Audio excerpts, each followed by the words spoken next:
আসসালামু আলাইকুম। তোমরা ইতিমধ্যে দেখছো যে আমরা রেগুলার বিভিন্ন ধরনের কনফিউজিং টপিকস নিয়ে আলোচনা করতেছি। তার মধ্যে আজকে মোস্ট একটা কনফিউজিং কোশ্চেন, সেটা হইলো কনভেনশন, ট্রিটি, প্রোটোকল। এই তিনটে কিন্তু আমরা বারবারই শুনে আসি, যেমন আমরা বিভিন্ন ধরনের কনভেনশনের কথা শুনে আসি।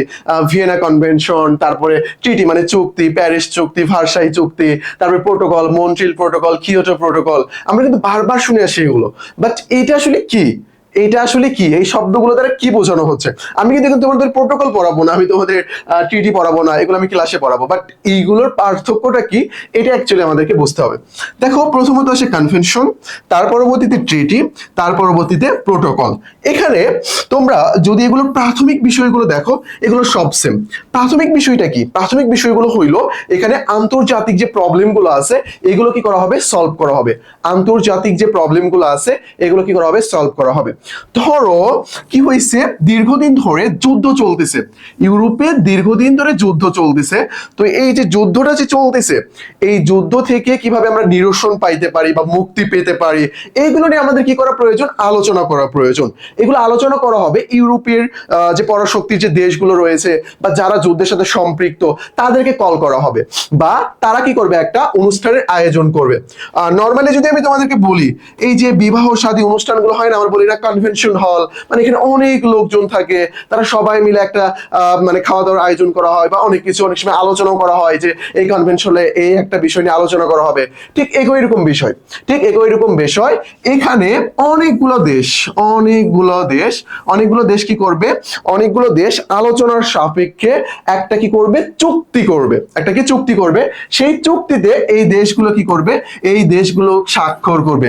ভাইয়া, এটা ট্রিটির মতো না? হ্যাঁ, এটা ট্রিটির মতোই। তুমি যখন দেখবা যে কনভেনশন, ট্রিটি, প্রোটোকল তিনটে যখন পড়বা, বলছে আরে এগুলো তো সব সেম, সব তো সেম, কিন্তু একটু ডিফারেন্স রয়েছে। তার মানে কি? তার মানে হলো এই যে কনভেনশনের নাম কি? Vienna convention. এইখানে এসে আমরা আন্তর্জাতিক যে আমাদের প্রবলেম গুলো রয়েছে, কোন দেশের সাথে কি কি সমস্যা রয়েছে, এগুলো নিয়ে আমরা কি করব? এগুলো নিয়ে আমরা চুক্তি করব। সেই চুক্তিতে আমরা কি করব? স্বাক্ষর করব। অর্থাৎ এখানে কি আমরা একটা সংজ্ঞার দিকে যেতে পারি না যে দুইয়ের অধিক দেশ মিলে আমরা কি করতেছি? কনভেনশন করতেছি। দুইয়ের অধিক দেশ মিলে কনভেনশন করতেছি। যেহেতু ভাইয়া এখানে বলছে দুইয়ের অধিক দেশ, তার মানে দুইটার মধ্যে আর একটা বিষয় রয়েছে। হ্যাঁ, দুইটার যে বিষয়টা, এটা হলো ট্রিটি। এটা অনেক সময় ততোধিকও হয়ে যায়। দুই বা ততোধিক দেশের মধ্যে যে সমস্যাগুলো রয়েছে, ধরো আমার সাথে তোমার যে ঝামেলাগুলো চলতেছে, বা আমি তোমার সাথে বিজনেস করতে চাই, এই রিলেটেড আমি কি করবো? একটা চুক্তি করব। এটা আমাদের জন্য নর্মাল। কি নর্মাল হইলো? চুক্তি। আর বড় কোনো সমস্যা নিয়ে যখন আমরা সবাই মিলে বসে চুক্তি সাধন করতেছি, আমরা সেটাকে বলতেছি কি? সেটাকে বলতেছি আমরা কনভেনশন বলতেছি। আর এই ট্রিটি কোনটা বলতেছি? দুইটা দেশের মধ্যে যে সমস্যাগুলো হচ্ছে, বা ততোধিক দেশের মধ্যে সমস্যাগুলো হচ্ছে, এইটা নিয়ে আমরা আলোচনা করব। এটা আমাদের কি? এটা আমাদের ট্রিটি, চুক্তি স্বাক্ষর। দেখো না, বলা হয় যে বাংলাদেশ ভারতের সাথে চুক্তি স্বাক্ষর করেছে, বাংলাদেশ ভুটানের সাথে চুক্তি স্বাক্ষর করেছে। এই যে চুক্তিগুলো আর কি, এইটা এখানে। তারপরে প্রোটোকল কি? প্রোটোকল হইলো এই যে দুইটা রয়েছে না, কনভেনশন এবং ট্রিটি। কনভেনশন কিন্তু এক প্রকার ট্রিটি।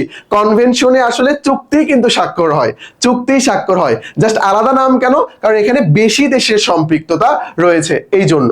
প্রোটোকল কি? প্রোটোকল হইলো এই যে ট্রিটি এবং কনভেনশন যে স্বাক্ষরগুলো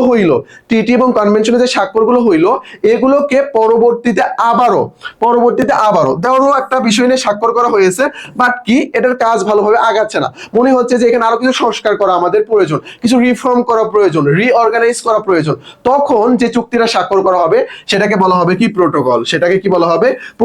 বলা হয় না যে বাংলাদেশ ভারতের মধ্যে প্রোটোকল রাখা হয়েছে, তার মানে কি আগে কোনো একটা আমরা চুক্তি করেছিলাম, সেটার উপর ভিত্তি করে সেটাকে আবারও নয়া বন্দোবস্ত করার জন্য কি করা হবে? প্রোটোকল রাখা হবে। এই যে প্রোটোকল, এটা হলো কি? প্রোটোকল।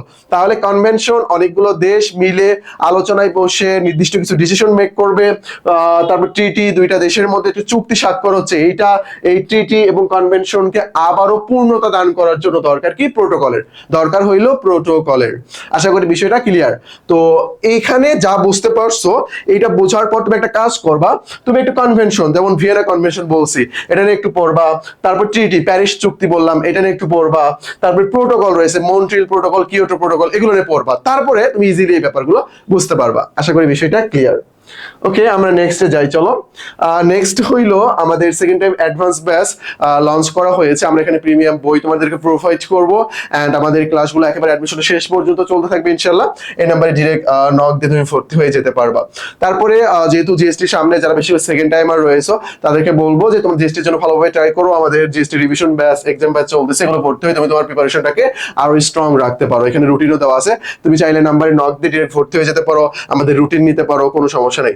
জিকের জন্য আমাদের GK ultimate suggestion, GK ultimate MCQ practice বই রয়েছে, তোমরা এই বইগুলো ফলো করতে পারো। এই যে আমাদের টেলিগ্রাম নাম্বার, অ্যাডমিশন সংক্রান্ত যে কোনো সমস্যা আমাদেরকে নক দেবা, আমরা তোমাদেরকে সলভ করে দেবো। তো আজকে এই পর্যন্তই, আসসালামু আলাইকুম।